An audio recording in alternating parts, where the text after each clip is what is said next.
We just don't have the space, David. Amanda's voice sliced through the hospital corridor's silence like a sharpened blade. They thought I couldn't hear. Or perhaps that the stroke had dimmed my mind. But I heard everything. Every whispered word. Every impatient sigh. And who's going to look after Ethan if she's here? She needs care now. She can't help us anymore. I closed my eyes, feigning sleep as they returned to the room. I felt my son's cold, perfunctory kiss on my forehead, heard his hollow words of comfort. "It's gonna be okay, Mom." A week later, I sat on the edge of my bed, staring at the 2 suitcases that held the remnants of my life. 67 years reduced to 2 bags of clothes and a handful of photographs. The little apartment I'd clawed for, sold off. "To help pay for your new place," David had said. "Mom, we found a great spot for you. They have 24-hour nurses, activities, company. Harmony House Assisted Living. A pretty name for a holding pen. You might ask, how does a mother end up like this? How the son I carried in my womb, nursed and raised alone after my husband died, could leave me in a place full of strangers when I needed him most. I was asking myself the same question as David's car moved through the city streets that Sunday morning. My hands, etched with decades of needle and scrub brush, trembled in my lap.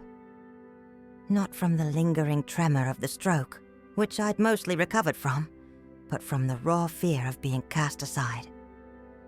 My name is Susan Harris, and I'm 67 years old. I've been a widow for almost 30 years, ever since my husband, Frank, died in a work accident. David was only 8 then. I remember his tiny face at the wake, not quite understanding what was happening, holding my hand tight. "Is it just us now, Mom?" "Yes, my boy, but we'll be okay, I promise."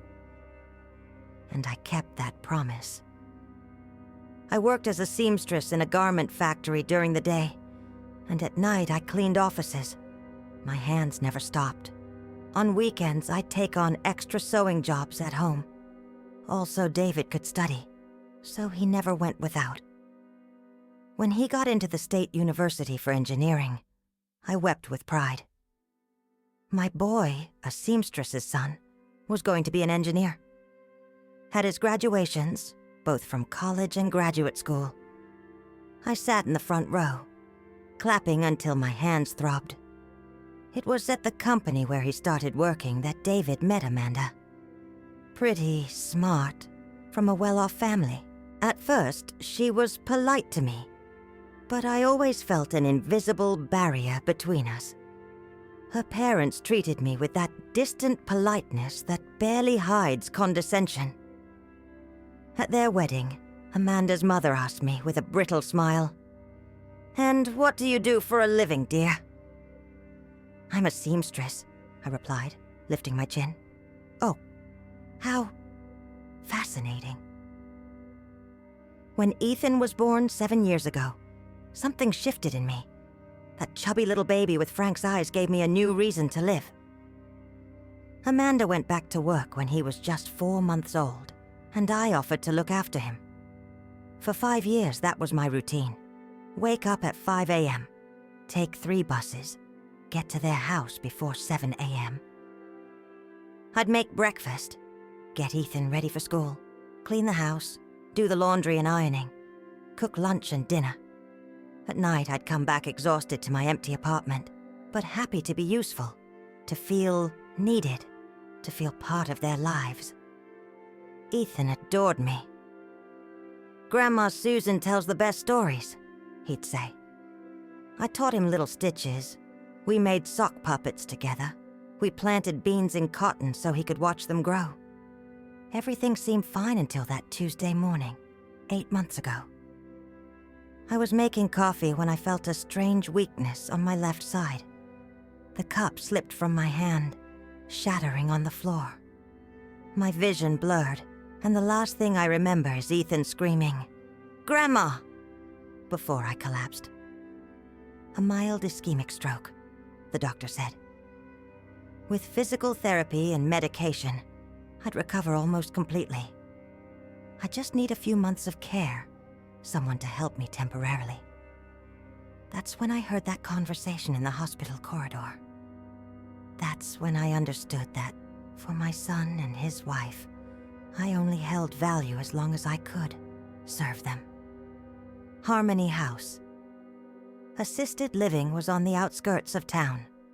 A 2-story building painted a soft yellow, with a well-kept garden out front. It looked pleasant enough from the outside. Inside, the cloying smell of disinfectant mixed with institutional food and stale medicine gave me a knot in my throat. Mrs. Susan Harris, welcome. The director, a middle-aged woman with a slick professional smile, greeted us at the entrance. Let's show you your room and introduce you to the other residents. My room was small but clean. A twin bed, a closet, a dresser, an armchair by the window that overlooked the back garden. On the walls, a crucifix and a generic landscape print. David placed my suitcases on the floor. His eagerness to leave was palpable. Mom, I'll let you get settled. I'll be back this weekend to see how you're doing, okay? I wanted to scream, to beg him not to abandon me there, but I choked down the cry and nodded. He gave me a quick kiss on the forehead and left, practically fleeing. I sat on the hard bed, staring at those strange walls.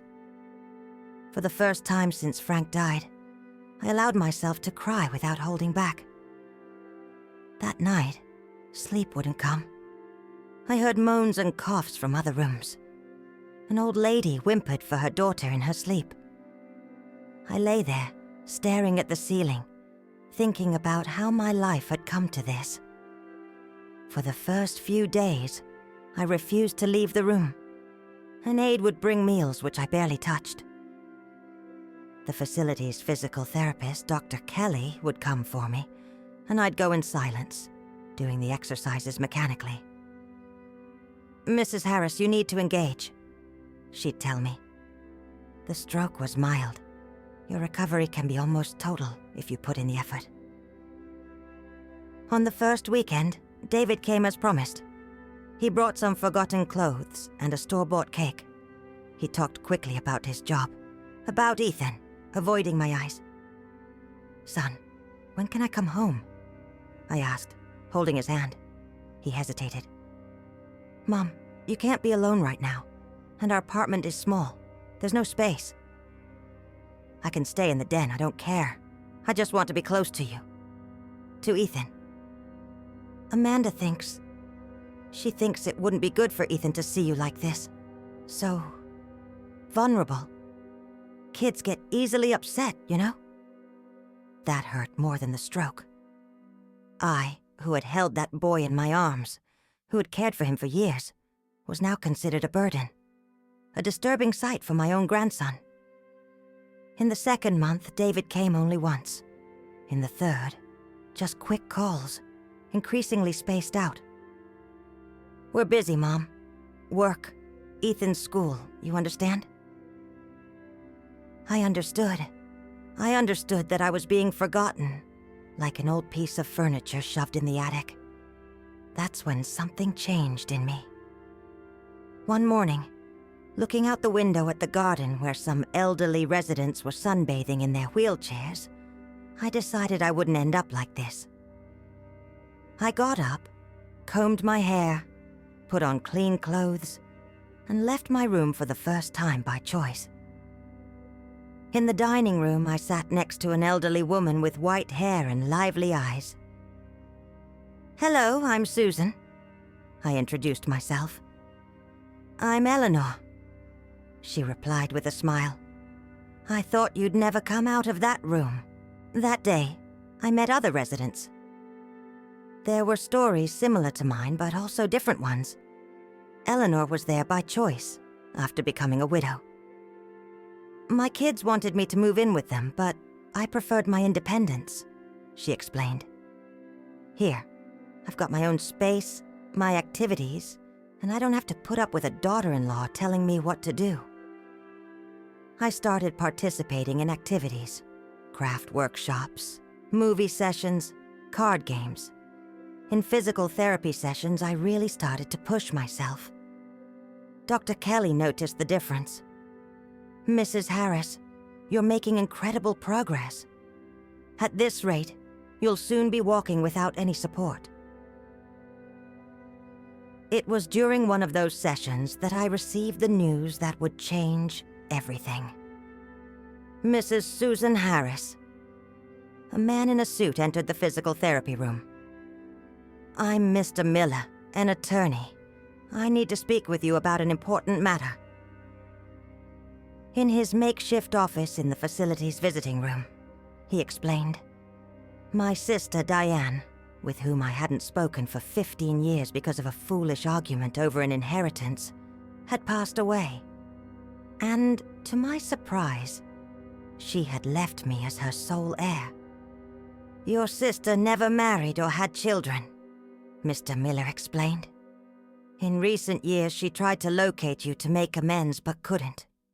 She left specific instructions for me to find you after her death." Diane had left a large beach house, an apartment in the city, and considerable investments. "You're a woman of considerable means now, Mrs. Harris," the attorney concluded. I remained silent, absorbing the information. I thought about Diane, about our petty fight over Mom's furniture. So many years lost to pride. "Mr. Miller, what do I need to do to manage these assets? Are you in a condition to make decisions? Legally, we need to verify your civil capacity." "I had a mild stroke, Doctor, not my wits," I replied firmly. "I want to take control of what's mine." He smiled. "Then let's start the process." That night, lying in my bed at Harmony House, I made plans for the first time in months. I wouldn't tell David anything immediately. First, I needed to recover completely, understand my new financial situation, and decide what to do with my life. In the following weeks, I threw myself into physical therapy. Eleanor, who used to be a bank manager before she retired, helped me make sense of the investments Diane left behind. We hired a financial advisor recommended by Mr. Miller. "You have options, Mrs. Harris," the advisor explained. "You could sell the beach house, it's quite valuable, and use that money to buy a place better suited to your current needs." 3 months after the inheritance news, I was walking on my own again. My left side still had a slight weakness, but nothing that kept me from being independent. With Eleanor's help and the advisor's guidance, I sold the beach house and bought a ground-floor apartment in a senior living community. It had medical assistance, a heated pool for my ongoing physical therapy, and 24/7 security. I decorated the apartment with new furniture but kept a few beloved pieces from my old home. In one of the bedrooms, I created a special space for Ethan with children's books, games, and even a little crafting corner where we could do projects together, if he ever came back into my life. Once everything was ready, I made the call. "Harmony House Assisted Living. Good afternoon. Please, I'd like to leave a message for my son for when he calls. Tell David Harris his mother Susan needs him to pick her up Sunday. I'm discharged." Sunday, precisely at 10 a.m., David arrived. Alone. No Amanda, no Ethan. He practically squirmed, avoiding my gaze as he signed the discharge papers. "Mom, I don't understand. You can't live on your own yet." I handed him an envelope. "What's this?" "It's the receipt for the full payment for the last 6 months here. I don't want to owe you anything." His face went pale. "You didn't have to." "Oh, yes, I did. Now, come on. I've got a place to show you." In the car, I told him about Diane, about the inheritance. He stayed silent, his hands gripping the steering wheel tight. When we pulled up to my new community, his eyes practically bugged out. The doorman greeted me by name. The groundskeeper came over to ask if I needed help with my bags. "Mom, this is incredible." "It's my new home, David. Here, I have a private nurse 3 times a week, a physical therapist at the pool, and neighbors my own age. And the best part, I have my independence." I showed him the apartment, the spacious, bright living room, the equipped kitchen where I could get back to making all those dishes he loved as a kid, my comfortable bedroom. Finally, I opened the door to the guest room, decorated with kid-friendly themes. "This is for when Ethan wants to spend the weekend with Grandma, if you two allow it, of course." David sank onto the sofa, looking dazed. "Mom, we thought we were doing what was best for you." "Best for me or best for you, son?" Our eyes met, and I saw something in his that I hadn't seen in a long time. Shame, regret, and maybe a new respect. "I made that lasagna you always loved," I said, breaking the silence. "And next week I'm going on a cruise with a group of friends I made in group therapy at the assisted living community." That night, as David ate in silence, I thought about how life comes full circle. I, who had been abandoned when I needed support most, now had a new chance. I didn't know if our relationship would ever be the same. Probably not. The wounds of abandonment don't heal easily. But one thing I knew. At 67, I was just beginning a new chapter. And this time, I would be writing the rules. When David said goodbye, he asked hesitantly, "Can I bring Ethan to visit you next Sunday?" "Of course," I replied. "But remember, son, just as you made your choices, now I'm making mine."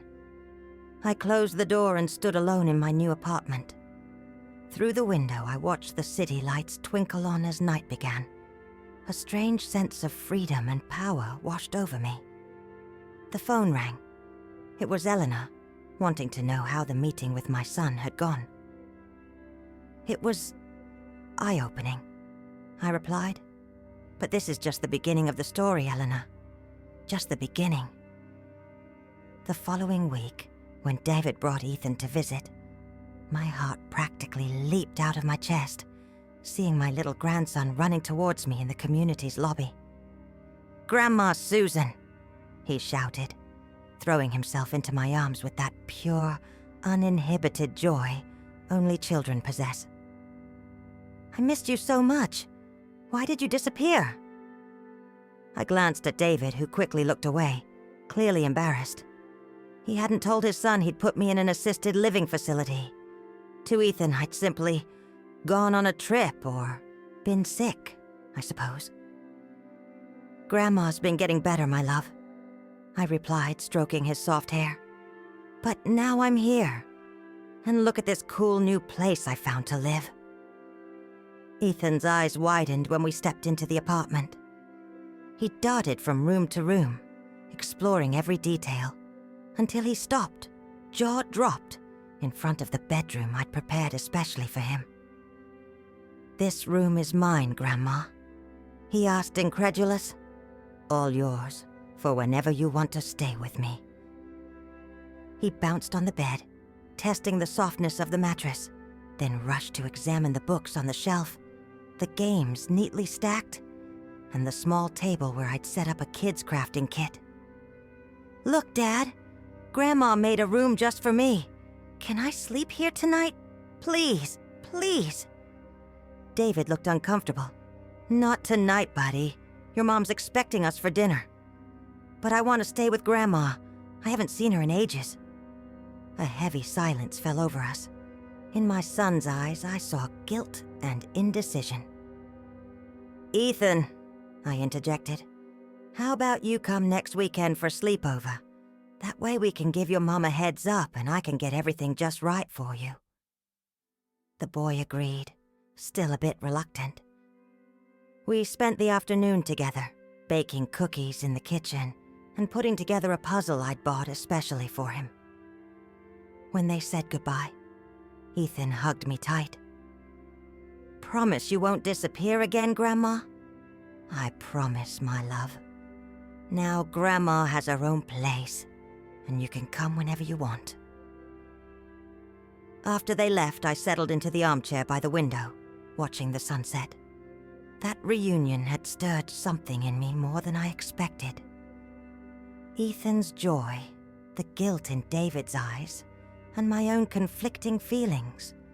The love for my grandson, the hurt of the abandonment, and a new sense of power over my own life.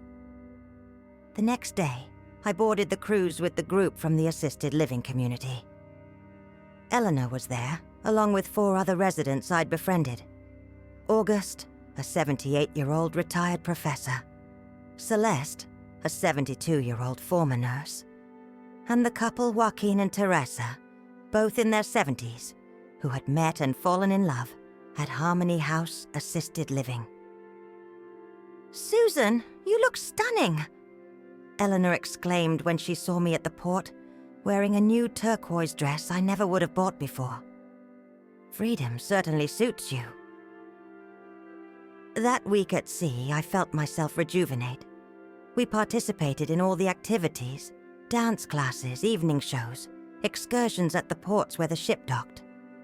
One night, after a gala dinner, where August insisted I dance with him, I sat on my cabin's balcony, watching the stars reflect on the dark ocean. I remembered a night, many years ago, when David was about 12 years old. We were sitting on the small balcony of our apartment, and he asked me about his dad. "What was Dad like, Mom? I barely remember him." "Your dad was a good man, David. Hard-working, honest. He had kind eyes just like yours, and he loved you more than anything. If he were alive, you wouldn't have had to work so hard, right?" "Probably not. But you know, son, I don't regret a thing. I worked hard so you could have opportunities I never did. When I grow up," he said with that typical childhood determination, "I'm going to take care of you. You'll be able to rest, have a beautiful home. You won't have to sew late into the night anymore." That night, I hugged my son with tears in my eyes, touched by his innocent promise. How ironic life was. Now I had the beautiful home. But not thanks to my son.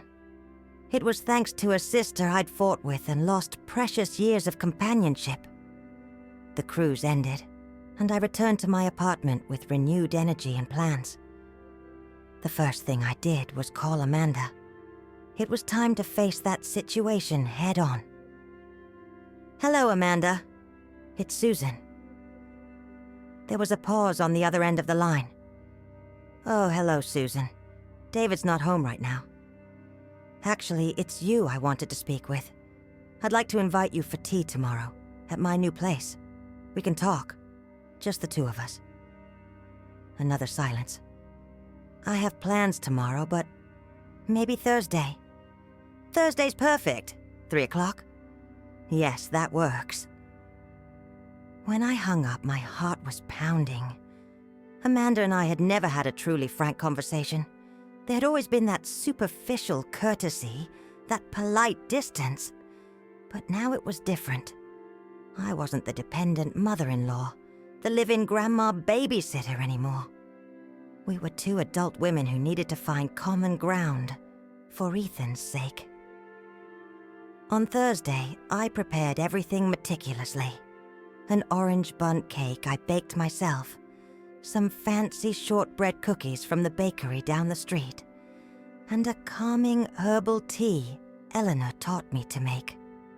I set the table on the balcony with the pretty china I'd bought. Amanda arrived promptly at 3. She was as elegant as ever, in her grey pantsuit and high heels. She seemed nervous, looking around with thinly veiled curiosity. "What a lovely place, Susan," she commented, accepting the cup of tea I offered. "Thank you. It's good to have my own space again.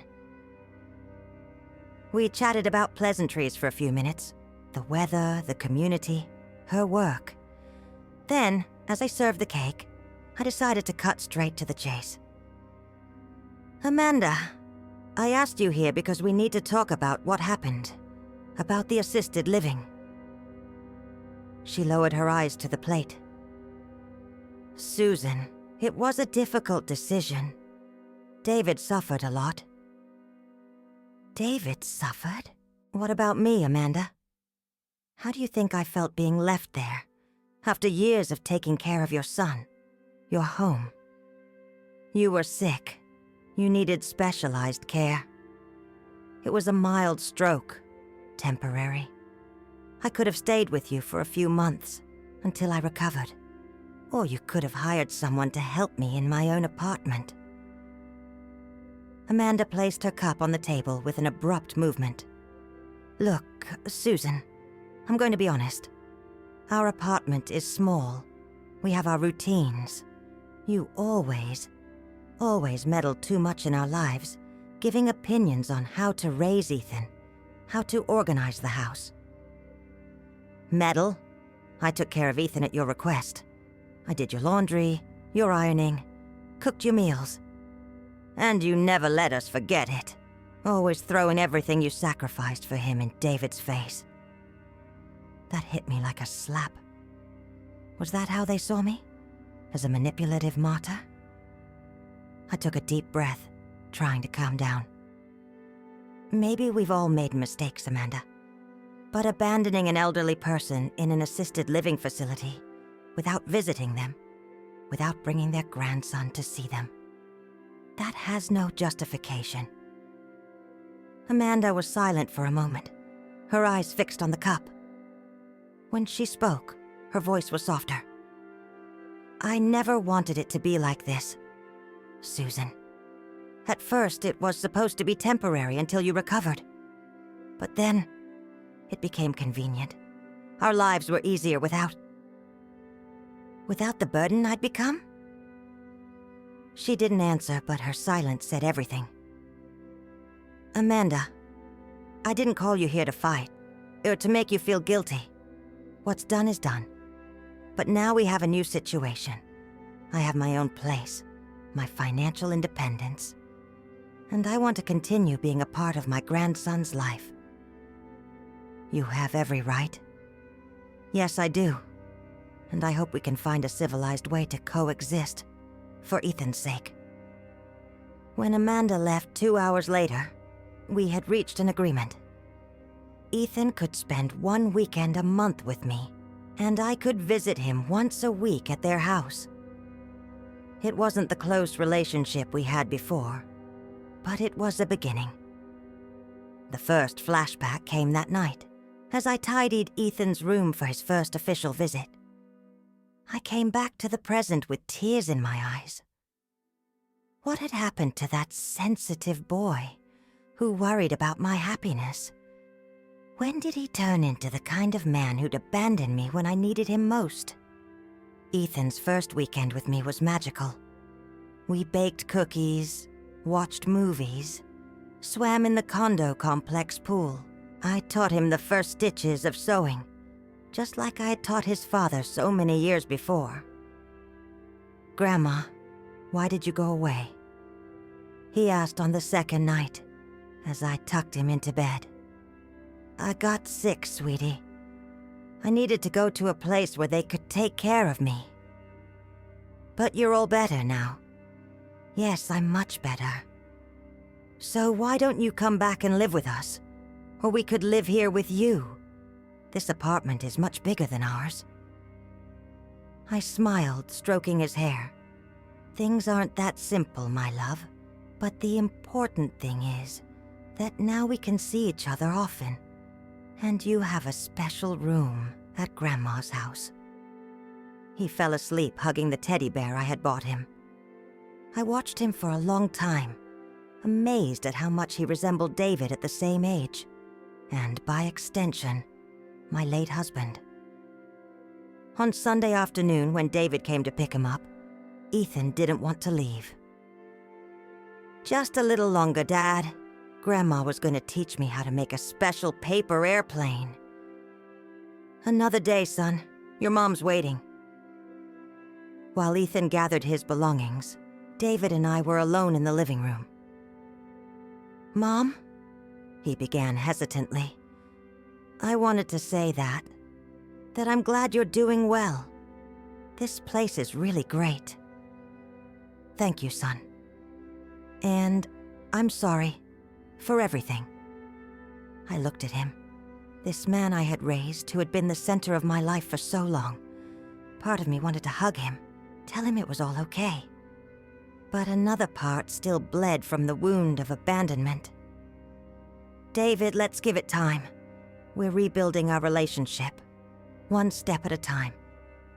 He nodded, his eyes moist.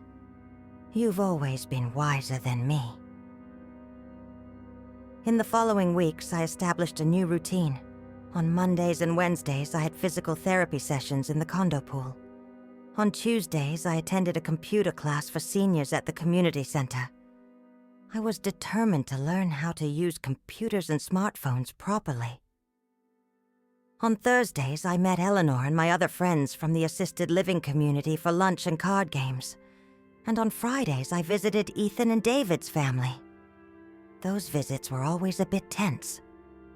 Amanda tried hard to be polite, but she was clearly uncomfortable with my presence.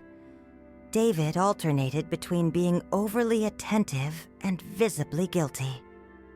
Only Ethan acted naturally, happy to have his grandma back. It was during one of these visits, about 2 months after I left the assisted living, that I had my second significant flashback. I returned to the present with a sigh. David had partially kept his promise.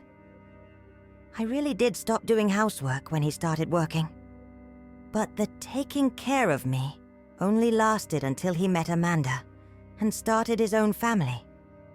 After that, I became useful again as a free babysitter and housekeeper, until the day I got sick and became a burden. In the 3rd month after I left the assisted living, I received an unexpected visit. It was a Tuesday afternoon. I had just returned from computer class and was preparing some tea when the front desk announced, "Susan, there's a young man named Robert here to see you.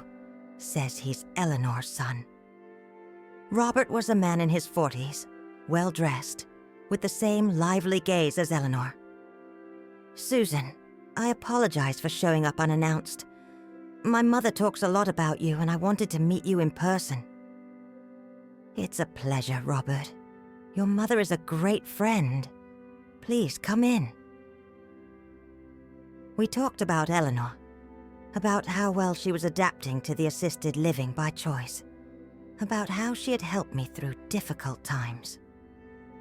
Then, Robert got straight to the point. "Susan, I came here because I have a proposal for you. I'm the manager of a clothing boutique at the mall, and we're looking for someone to do small alterations and repairs. My mother told me you're a professional seamstress." "Well, I was a seamstress my whole life, but I'm retired now. It would only be part-time, 3 times a week. You'd have your own room in the store with all the necessary equipment.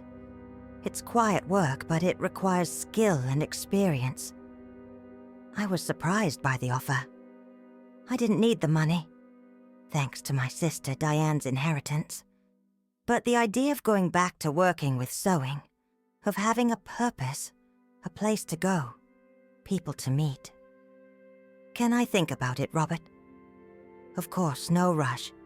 Here's my card. Let me know when you decide." After he left, I kept looking at the card in my hands. Working again, at 67? On one hand, it seemed like a step backward. I finally had financial comfort. Why go back to a work routine? On the other hand, I missed feeling useful, using my skills. I called Eleanor that night. "Your son was here today."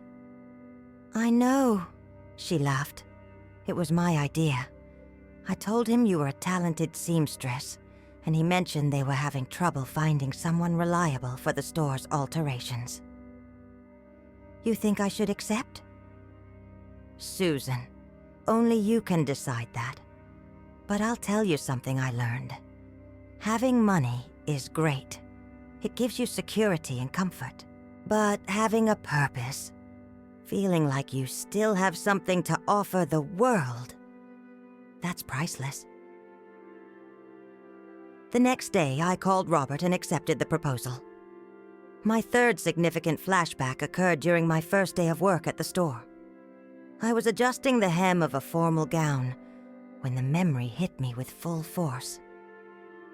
I came back to the present with a sigh, finishing the dress alteration automatically, my fingers working on their own after decades of practice. How had David gone from such a grateful and conscientious young man to someone capable of abandoning me in an assisted living facility? Had comfort and ambition hardened his heart? Or had I, as Amanda hinted, contributed to it myself, constantly reminding him of my sacrifices? In the following months, I found a new balance in my life. I worked at the store 3 times a week, visited Ethan on Fridays, hosted my grandson at my house 1 weekend a month, and kept up my social activities with Eleanor and my other friends. David and I were slowly rebuilding our relationship. It wasn't the same as before. There was a reservation, a caution on both our parts. But little by little, conversations became less tense, silences less heavy. One day, about 6 months after I left the assisted living, David called me with a strange voice. "Mom, I need to talk to you. Can I come over tonight?" "Of course, son. Did something happen?" "I'd rather talk in person." When he arrived, I immediately noticed something was wrong. His eyes were red, as if he had been crying, and he looked like he'd aged years in just a few days. "Son, what's wrong? Is it Ethan? Amanda?" "Amanda asked for a divorce, Mom." I sat down, stunned by the news. "But why?" "She met someone, a client from the architecture firm where she works. She says she hasn't been happy with me for years, that she only stayed for Ethan's sake. But she just can't do it anymore." My first instinct was this ugly, vengeful satisfaction. She, who judged me so much, who swayed my son to abandon me, was now abandoning him. But seeing the raw pain in David's eyes, that petty feeling just evaporated. "Son, I'm so sorry. Truly." He collapsed onto the sofa, burying his face in his hands. "How am I going to tell Ethan? How do I explain that his family's falling apart?" I sat beside him, putting a hand on his shoulder. "One day at a time, David. Ethan's a strong kid. He'll understand eventually. And he knows he's loved. That's what truly matters. She wants shared custody, but with Ethan living mostly with her because my job requires so much travel. And where's she going to live? She's moving into this guy's apartment. It's across town." We sat in silence for a moment, letting the implications sink in. Ethan living across town, split between 2 homes, having to adjust to a new man in his mom's life. "David," I finally said, "you know you can count on me, don't you? For help with Ethan, for whatever you need." He looked at me, his eyes brimming with tears. "After how I treated you, after abandoning you when you needed me most? I'm your mother, David. That's never changed, and it never will." That night, my son cried in my arms like he hadn't since he was a little boy. And as I comforted him, I had my 4th flashback, the most powerful one yet. I came back to the present, still holding David, now a grown man facing his own crisis. The love was there, just as it had always been. Buried under layers of hurt, resentment, and disappointment, but still alive, still pulsing. In the weeks that followed, our family dynamic shifted completely. Amanda moved into her new boyfriend's apartment, taking Ethan with her. David stayed in their old apartment, alone and devastated. I started picking up Ethan from school 3 times a week, bringing him back to my place until David got off work. On the weekends, he stayed with his dad. They often came over for lunch with me. One Saturday, while Ethan played at the community park, David and I were talking on my porch, sipping coffee. "Mom, I need to ask you something." "What is it, son?" "Have you forgiven me? For leaving you at the senior living community?" I looked at him for a long moment before answering. "Forgiveness is a process, David. It doesn't happen overnight. It still hurts when I think about those months, the loneliness, the feeling of being abandoned. But I'm working on it, day by day." "I don't deserve your forgiveness." "It's not about deserving it, son. Forgiveness is a gift we give ourselves, as much as it is to the other person. Holding on to that resentment, I'm the one who suffers." He nodded, staring into the cup in his hands. "When Amanda left me, it was like a mirror was held up to my face. Suddenly I saw what I'd done to you, the pain I felt. It must have been just a fraction of what I caused. Maybe we needed to go through all that to get to where we are now," I replied. "Me with my independence, and you learning some hard lessons about family and loyalty. You've always been wiser than me. It's not wisdom, David. It's experience. Life taught me the hard way." A year after I left the senior living community, I organized a small party at my apartment. It was my 68th birthday, and I wanted to celebrate with the people who had become important in my new life. Eleanor came with her son Robert and his wife. Some colleagues from my job at the shop showed up.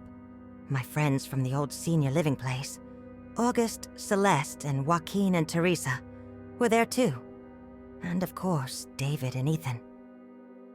To my surprise, Amanda showed up too, bringing a gift and an apology. "Susan, I know I don't really have a right to be here after everything, but I really wanted to come. Ethan talked so much about this party." "You're welcome here, Amanda. You're my grandson's mother. You'll always have a place here." As everyone chatted, ate, and laughed, I watched the scene with a sense of fullness I hadn't felt in a very long time. My apartment, once so quiet, now overflowed with life and warmth. Ethan came running over to me, holding a clumsily wrapped package. "Grandma, I made you a present. I did it all by myself." It was a small pillow, sewn with uneven stitches but made with so much love that it immediately brought tears to my eyes. "Remember you taught me how to sew? I practiced in secret to make this." I hugged my grandson tight, tears streaming down my face. "It's the most beautiful gift I've ever received, my love." Later, after most of the guests had left, David approached me with a small box. "Mom, I have something for you too." Inside the box was a gold chain with a heart-shaped locket. When I opened it, I found an old photo. Me, Frank, and little David, smiling, from the days when we were a happy family. So you never forget that. Despite everything, we're family, and we always will be. That night, after everyone had gone home, I sat on my porch with a glass of wine, reflecting on the incredible journey that year had been. From being left at the senior living community to financial independence, from deep hurts to the gradual rebuilding of family ties. I thought about Diane, my sister, who even after years of estrangement had remembered me in the end. I thought about Eleanor, who showed me that life can truly begin again at 70. I thought about Ethan, so innocent and loving, oblivious to the grown-up dramas around him. And I thought about David, my only son, who had hurt me so deeply, but who now, through his own pain, was finding his way back to me. Life truly comes full circle, I thought, touching the heart-shaped locket I now wore around my neck. Sometimes it leads us down painful paths, forcing us to face abandonment and loneliness. But it also offers second chances, new possibilities, unexpected fresh starts. At 68, I had learned that it's never too late to rebuild. A life, a relationship, or yourself. That forgiveness, though difficult, is liberating. And that the best revenge against those who've hurt us isn't bitterness or retaliation, but living fully, with dignity and joy. Looking out at the city lights from my window, I raised my glass in a silent toast. To life, with all its surprises. To family, with all its challenges. And to myself, for having found strength where I thought there was nothing left. The phone rang, pulling me from my thoughts. It was Eleanor.